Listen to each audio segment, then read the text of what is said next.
I think it's time the rogue decks deserve a little bit of love. Hey guys, Otaka back with another video, and today we are going to be kicking off a brand new series I want to start here on the channel. So very often do we talk about the meta decks and the meta performance and the pro players, what they're doing, but very little do we talk about the rogue decks and who's performing. And as someone who got their channel started by doing a lot of rogue deck-esque videos with, Chimera, I think it's time to kind of go back to my roots a little bit and talk about the rogue decks and who's performing, and really just highlight the decks that are just doing very well despite the odds being against them. So ladies and gentlemen, without further ado, I present to you the Unsung Heroes. All right, so I do want to start off by saying that since this is like the first video for this series, things are going to be a little rusty. I'm trying to just kind of find my traction, so I'm going to be very much relying on your guys' input down in the comment section below. But the idea is that we're going to be just kind of looking at some recent events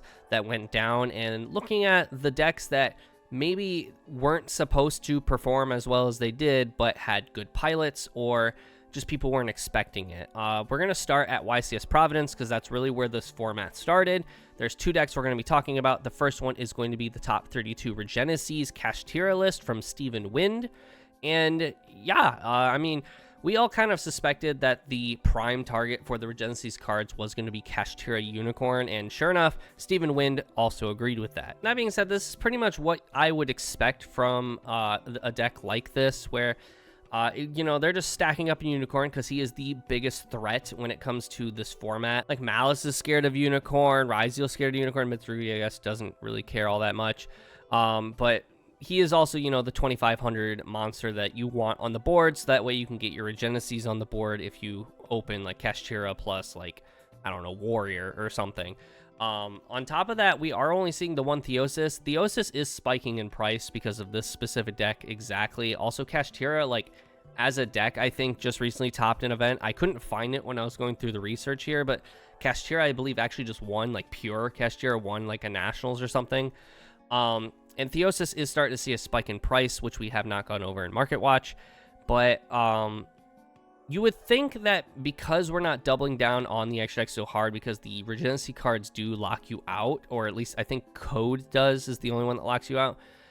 I feel like we would see at least two of this, but I digress. This is already a 41 card list. 3 of the Archfiend, and then 1 of the other guys. That's pretty standard for all of them. The cards we really want to talk about in, like, the extra deck is obviously, like, the Draco Sack, because Kashtira monsters can make it, and they can use it to make more bodies for, like, Link and all that. We are seeing still the Armageddon Knight, or the Dark Armed Dragon of Annihilation. Funny enough, Dingirsu, the only level 8s in this deck are Archfiend himself, so unless you're getting, like, 2 Archfiend on the board, I don't see how you're making Dingirsu, but who am I to judge, I guess. We are seeing Jiraishin, the Cursed Thunder God. This is mainly being played in White Forest, but Jiraishin is making an appearance here because he is a level 11, so, like, an Ash Blossom plus a Archfiend can make him. This is a time card, essentially, so just a really cool tech card. We're then seeing Cheng Ying because Ash Blossom plus a Kashtira monster is Cheng Ying. Cheng Ying is just a bitch of a card to remove. It's really hard to remove. It also has fun little interactions, so I really like this card as well. As for the side deck, we're seeing primarily Malice Hate, which was the main focus of YCS Providence. Was like, everyone was expecting Malice to be the best deck in the room, so they were heavily going down on it. So Artifact Lancia, Chaos Hunter, Bell is also like a Malice hit, but it's also good against Mitsurugi and a little bit against Ryzeal. Like, Bell has application in the current format. Droll and Lockbird in the side. I don't agree with this. I'm seeing a lot of people go with Nib in the main rather than Droll in the main. I think Droll is a safer pick in the main. Just a lot of people argue, like, oh, well, it counteracts the Charmies. True, but how's that any different than when you side it in, right? Like, we are then seeing Tikaboo because the Regency monsters are all different types. The Tikaboo makes sense. Also, you only really need to stick Unicorn or Fender on the board. You don't need to have both of them. So, like, Tikaboo just really makes sense. The problem is, obviously, if you see it, you see it. If you don't, you don't. We are seeing the Dragon's Mind, which this card came out almost as if it was direct support for Regenesis.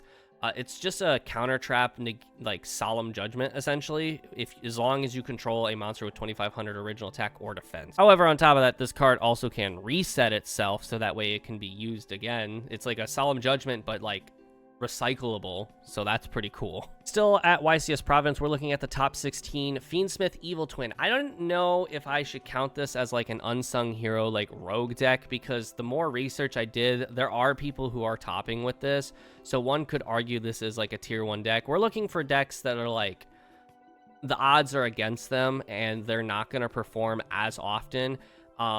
Decks I was trying to avoid was obviously like the big ones like Malice, Ryzeal, Mitsurugi. I was trying to avoid Water. I was trying to avoid just a handful of decks that like you look at them and they're just like, yeah, that's gonna top. Like White Forest is also one of those decks that I was trying to avoid because it's like, yeah, that's gonna top, obviously.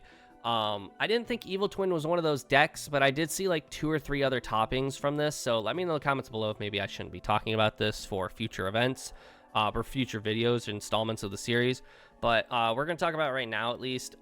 Evil Twin Fiendsmith, I was talking about this in past videos, even before Providence. This is a deck that should not have been taken lightly. If you do not respect this deck, it will bitch slap you in the face. We are seeing the 3 of the Frost. This is the reason Frost was spiking in price, because Frost is a 3 of in this version of the deck, because it acts as a normal twin, but also on top of that, it draws you a card on your opponent's turn. So, like, that's pretty good. They now have their own negate, their own hand trap. The Fiendsmith cards are obviously crazy because they're Fiendsmith. On top of that, the deck has light fiends of its own, so like you're guaranteeing that you're going to get you're going to have plenty of light fiends in the graveyard. This deck actually is one of few decks that can guarantee that it's going to have the Caesar and the Desiree on the board for the end board. So it's a very powerful deck. They are playing the Rex Trembe. I didn't watch the deck list for the event, so I'm not fully certain why they're playing this, but they did make there is a video out there on YouTube for Sean Javery. I didn't even give them credit. Congratulations, Sean Javery. But he did talk about why he played Rex Trembe. I don't know. I didn't watch it, I'll be honest, but it's the thumbnail. So there is obviously reasoning here.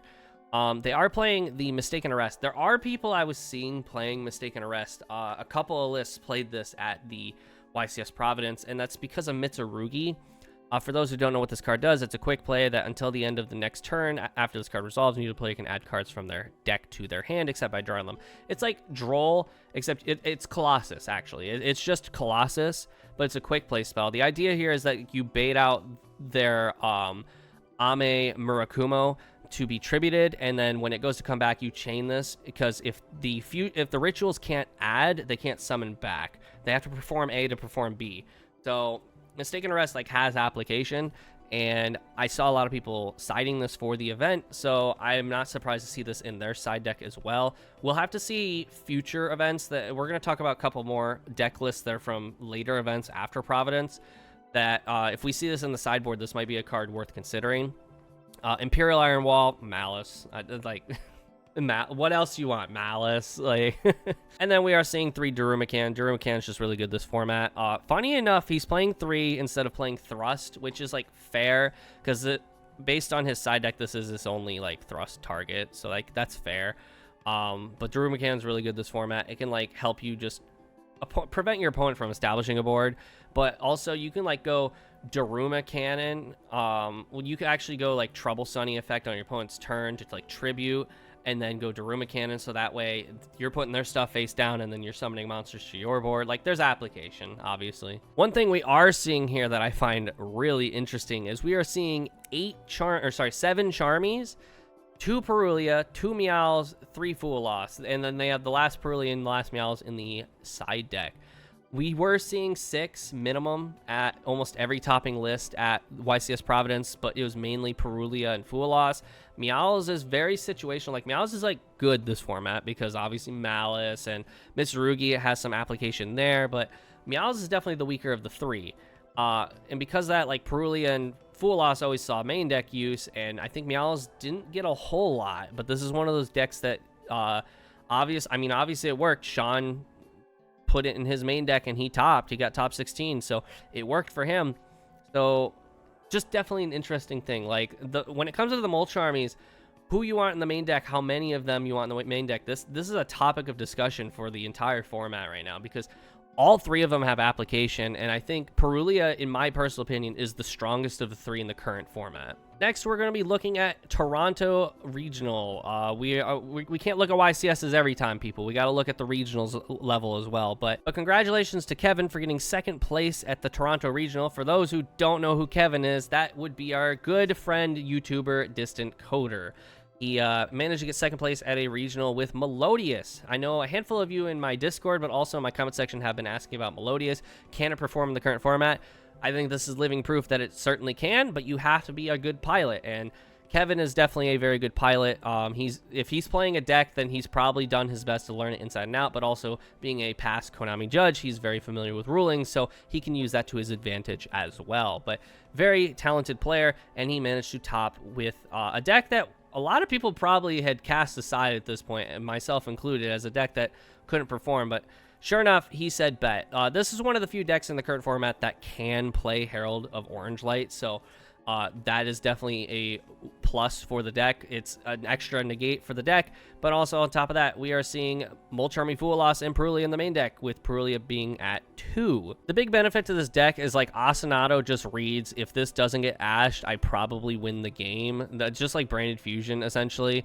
The difference is like, you can't have cards on the board, so this has to be like one of the first. It doesn't have to be. Melodious has a way to be able to like clean up their field and activate Asinato, and it is not once a turn, so like they can go Asinato, do the combo, clean up their field, do another Asinato, and keep going. But like overall, I mean, it's just a very clean list. I'm not overly familiar with like Melodious and what it's capable of, so I don't know if like ratios are weird here or not, so let me know in the comment section below. As for side deck, we are seeing Artifact Lancia for Malice, we're seeing Thrust for the Sanctum for Malice, D-Barrier for probably Mitsurugi or Raizio, you call Ritual or Seize, but also there's probably a handful of random decks that this probably came up against. Dominus Purge, because you can't activate Impulse in this deck from the hand because they're all light monsters, so Purge is the next best thing. But interesting how he's not playing it in the main deck, and I guess the reason for that is like there's other cards in his main deck or his extra deck that he wants to utilize, and if he activates Purge from hand, he can't do that. So I don't know. I think that's interesting. Purge and Impulse are like one of those cards that, like, if you can play them, you are playing them, and you're probably playing them at 3 in the main deck. So Purge in the side's interesting. I'm sure on his video, he made a video about it. I'm sure on his video he talks about why it was in the side, but Duster for a thrust target, Talents for a thrust target, Cross Out at 1. Like, we're seeing the power trio of Cross Out, Called By, and Talents in the deck, but only Called By made the cut in the main deck. Poly in the side, which is interesting, which I'm assuming is to pair with Tam Tam. Like, I'm assuming he sided Tam Tam with Poly anytime. I'm familiar with Tam Tam because I did play it in Melodious Chimera for a short bit, because you were able to just go like Asinato, go combo, and then use Tam Tam to get Poly, so that way you had an extra fusion card, not just Chimera Fusion. It came up sometimes. But like overall, I mean, again, this is a solid list, so congrats again to Kevin. I know you're not watching this video, but congratulations regardless for getting second place, and hopefully this is inspiration for all the Melodious players in my comment section and in my community Discord, that this deck can still perform, because I know there's a handful of people that have been asking about it in the last few like tier list videos, because I don't talk about it anymore in the tier list videos. Everyone's just like, oh, what about Melodious? What about Melodious? And I really want to respond with what about it, but apparently Kevin said bet, so. And then the last deck I want to talk about for this video of Unsung Heroes is still the Toronto Regional. Matthew Lin got top 8 with Fire King. I'm not on the boat to say that this is like a tier 1 strategy, like unless you are like Din Kabui or just another really good pilot. Like, Fire King is unfortunately like not a good deck. Like, you have to be really good with it to be able to perform. Like, yes, it wants to be popped, so like Raizio matchup's not a scare, but Malice is a terrifying thing. Mitsurugi's not pretty. I mean, like, you don't care if your stuff gets Regeki'd, but other than that, like, it's an interesting deck. Like, you have to be good with it. But sure enough, we are seeing like 3 of everybody. We're seeing 3 of Garunix, 3 of Olcanix, which makes sense, 3 of Ponix, which again makes sense, 3 of Kirin, which it's pure, so like that makes sense. We are seeing 2 of Sanctuary and 2 of Island. We're seeing 2 Skyburn, which is fine because Skyburn's like the best card in the deck. We are seeing Prosperity and Extravagance, which explains the extra deck and why it's so loaded with like a bunch of bodies, because he's running 3 of everybody that he definitely wants to see in the combo, so he's trying to avoid hitting the card in the Extravagance cost.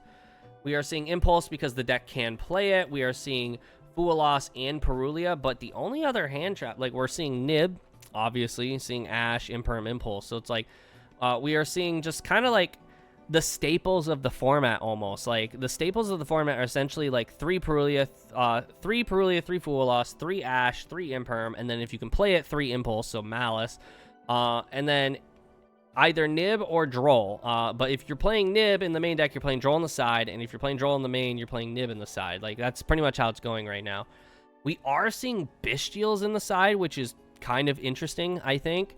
I'm assuming the only application there is for, like, Fiendsmith variants, just to avoid, like, too many cards getting out of hand, because Desiree does kind of body this deck in a sense, because he sends, he also doesn't target, negate, so... the Bestials on the sides, essentially, I'm assuming for Fiendsmith, maybe like Twins as well, but that's essentially the same deck at this point. And then we're not seeing Thrust, but we're seeing a heavy push for back row hate, so 2 Lightning Storm, which obviously can be, you know, monster hate as well. And then Duster, we're seeing the Called By in the side. I'm assuming just to keep it as low as possible. 41 seems like the magic number for the current format, might I also add, like 41 cards. Like, everyone just can't find that last card they want to cut because every card just seems so pivotal and important in the current format. But again, congratulations to Matthew Lin for getting top 8 at a regional with Fire King, something not a lot of people can say at this point because the format's evolving and Fire King is slowly being crept out. But regardless, somebody performed. And that's it for today's installment of the Unsung Heroes series. Again, this is a series I want to start on the channel. I just feel like, you know, not enough people get their time in the spotlight. You know, we have players like Pac, Jesse Kotton, and all them who are taking the meta decks to obviously win the event. Like, that's their goal, and that's fair. But we don't talk enough about the people who go to events to have fun, and then in the process, they end up topping because they revolve their deck around the format and adapt around the format.